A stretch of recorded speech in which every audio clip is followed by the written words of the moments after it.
Então vamos pegar um exemplo de uma empresa estatal, que muitas vezes as pessoas crucificam empresas estatais, mas que é um belíssimo exemplo de organização e previsibilidade para o acionista, que é o Banco do Brasil. Eu gosto muito do Banco do Brasil por conta disso. A previsibilidade do banco é excepcional, tá? Sobre como é que ele interpreta um pouco aí do tanto preço teto como projetivo, um exemplo aí de Banco do Brasil. Por que o preço teto médio ele é importante? Né?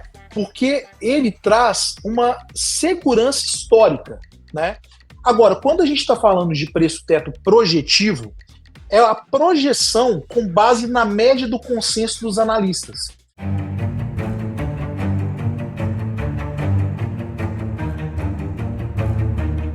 Como você faz para ter dividendos todos os meses? Basta, Mari, que você se programe para que aquela quantia que você recebeu de uma vez só, ou em várias partes, que sejam trimestrais, semestrais ou anuais, você simplesmente divida pelo número de meses e você faça uma reserva. Então vamos supor que você recebe trimestral. Vamos falar que você recebe trimestralmente 30 mil reais por mês. Né? Então você vai pegar esses 30 mil e você vai dividir por 3, para que cubra suas despesas. Se for 6 meses, a mesma coisa. Então você precisa ter uma organização financeira para que esses dividendos que vão sendo pagos nesses ciclos, você consiga, então, distribuir ao longo das suas despesas do ano. Né? Agora, qual é o ponto aí? Nós aqui do AGF temos tentado muito junto às empresas para que as empresas comecem a ter uma regularidade constante de pagamento de dividendos e previsibilidade. Nós acreditamos que isso é fundamental e a gente tem brigado bastante no bom sentido, né, ficando junto do pequeno investidor, para que essas empresas tragam um calendário de pagamentos para dar essa previsibilidade e essa recorrência que a gente gostaria. Então vamos pegar um exemplo de uma empresa estatal, que muitas vezes as pessoas crucificam empresas estatais, mas que é um belíssimo exemplo de organização e previsibilidade para o acionista, que é o Banco do Brasil. O Banco do Brasil, ele faz 7 anúncios no ano, ele já, desde o começo do ano, ele traz um calendário desses Fevereiro. anúncios, com a data de anúncio e a data de pagamento desse anúncio. Isso, então, traz a previsibilidade e a recorrência. Então, nesse caso, Mário, você conseguiria se programar com base nesses anúncios para que você não só pudesse aportar nas empresas, ou se você já tivesse no momento de usufruir dos dividendos, você conseguisse se programar para ir distribuindo, né, as suas contas ao longo desses meses de recebimento. Concorda, Van? Inclusive, Paulinho, que está utilizando a plataforma do AGF, Paulinho, mostra a sua tela aí que eu estou vendo aqui nos bastidores.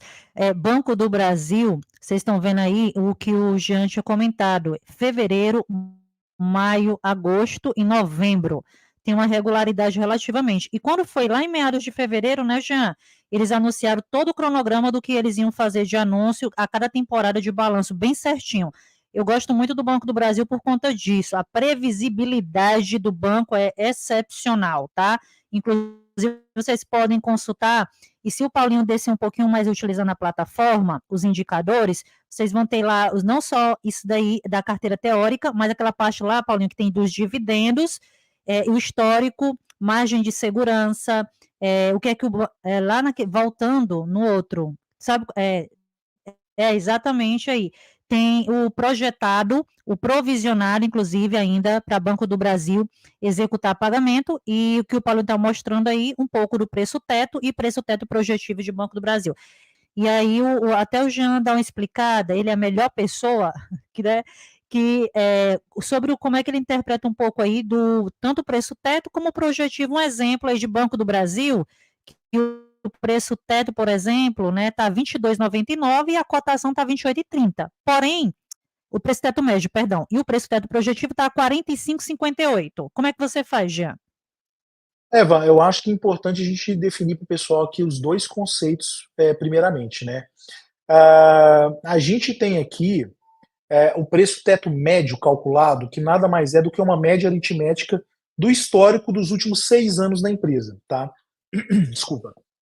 Então você faz uma média e você vai ter, né, essa média de pagamento de dividendos nos últimos 6 anos dividido pelos 6% e vai dar o preço teto médio. Por que o preço teto médio ele é importante? Né?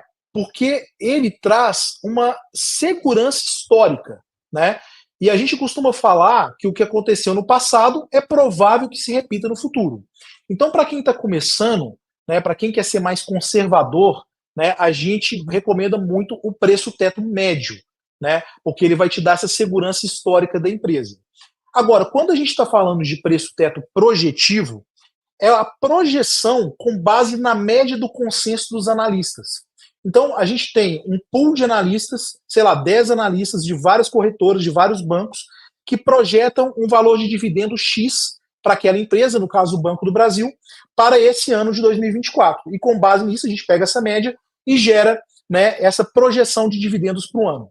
O dividendo projetivo, ele pode ser bom, mas ele pode te enganar também. Porque a projeção ela pode se confirmar ou não. E mais importante do que se confirmar em um ano é você estar seguro que essa projeção vai continuar nos próximos anos. Ou seja, a perenidade que a gente gostaria para os próximos anos. Então, quando a gente tem o projetivo ali, a gente tem dentro da plataforma, igual você está vendo, 2025. A gente traz não só o projetivo para 2024, mas para o próximo ano. Justamente para que o investidor consiga ter uma previsibilidade se aquele projetivo para esse ano ele está se repetindo ou aumentando para o próximo ano, mostrando uma tendência. Se essa tendência para os próximos anos do projetivo é confirmada, então é muito provável que o projetivo seja também seguro e eu possa tomar uma decisão de compra baseada no projetivo. A gente tem casos onde a média ela é muito lenta para ter uma alteração impactante nos dividendos. Por exemplo, a Klabin é uma empresa que, se você pegar o dividendo médio dela, né, ele vai dar um preço teto super baixo. Né? Por quê? Porque a empresa hoje não reflete nem de perto o que a empresa está entregando depois dos projetos que entraram em execução. Então você pega ali o Paulinho, está mostrando lá, o preço teto dela médio seria R$12,99. Por quê? Porque ela pega a média dos últimos 6 anos e os resultados dela dos últimos 6 anos não reflete todos os projetos que entraram aí em operação depois dos investimentos de bilhões de reais da empresa.